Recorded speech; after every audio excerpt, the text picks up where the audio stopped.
আসসালামু আলাইকুম, কেমন আছেন প্রিয় ভিউয়ার্স? আশা করছি সবাই ভালো আছেন।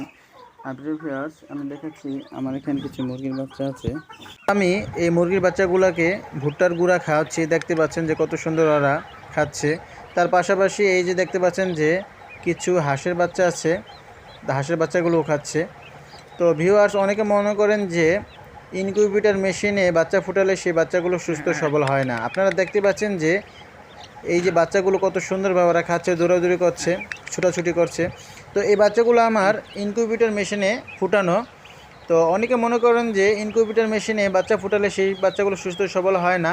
হয়তোবা তারা জানে না, তাদের হয়তোবা ভুল ধারণাটা, ভুল ধারণার থেকে তারা এটা মনে করে। কিন্তু বাস্তবে দেখেন কত সুন্দর ওরা খাচ্ছে, দৌড়াদৌড়ি করছে, ছোটাছুটি করছে।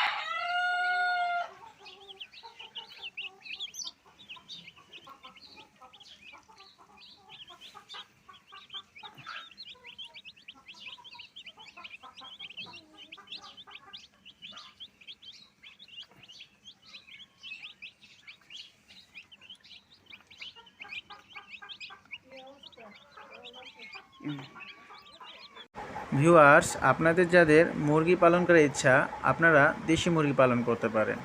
আর দেশি মুরগির রোগ প্রতিরোধ ক্ষমতা আলহামদুলিল্লাহ অনেক বেশি। অনেকের ইচ্ছা থাকে কিন্তু মুরগি পালন করে একটা ঝামেলা মনে করেন। আসলে ঝামেলার কিছু নেই। আপনি যদি প্রথম পর্যায়ে অল্প কিছু মুরগি নিয়ে শুরু করেন, ইনশাল্লাহ আস্তে আস্তে আপনার এটা অনেক সহজ হয়ে যাবে। আর আপনি যদি চেষ্টা করেন, আল্লাহ তাআলা অবশ্যই আপনাকে ফল দেবেন। তো আপনারা যারা ইনকিউবেটর মেশিন দিয়ে বাচ্চা ফোটাতে চান, ফোটাতে পারেন কিছু দেশি মুরগি পালন করে। এবং সেই মুরগিগুলো যখন ডিম পারবে এবং সেই ডিমগুলো আপনারা ইনকিউবেটর মেশিনে দিয়ে বাচ্চা ফোটাতে পারেন। এটি একটি সুন্দর সহজ কাজ এবং লাভজনক একটি ব্যবসা। আপনারা যারা করতে ইচ্ছুক তারা চেষ্টা করতে পারেন। তেমন ঝামেলা নেই। শুরুটা হয়তো একটু আপনাদের কষ্ট হবে, পরে আপনাদের জন্য অত্যন্ত সহজ হয়ে যাবে।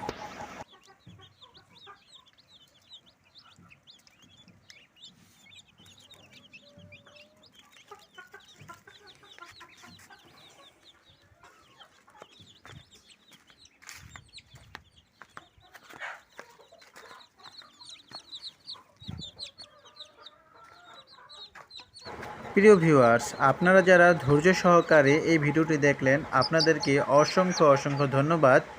তো যদি আপনাদের ভিডিওটি ভালো লেগে থাকে, ভিডিওতে একটি লাইক দিবেন, কমেন্ট করবেন ভিডিওটি কেমন লাগলো, এবং অবশ্যই ভিডিওটি সাবস্ক্রাইব করে বেল আইকনটি প্রেস করে রাখবেন। ভালো থাকবেন সবাই। আসসালামু আলাইকুম।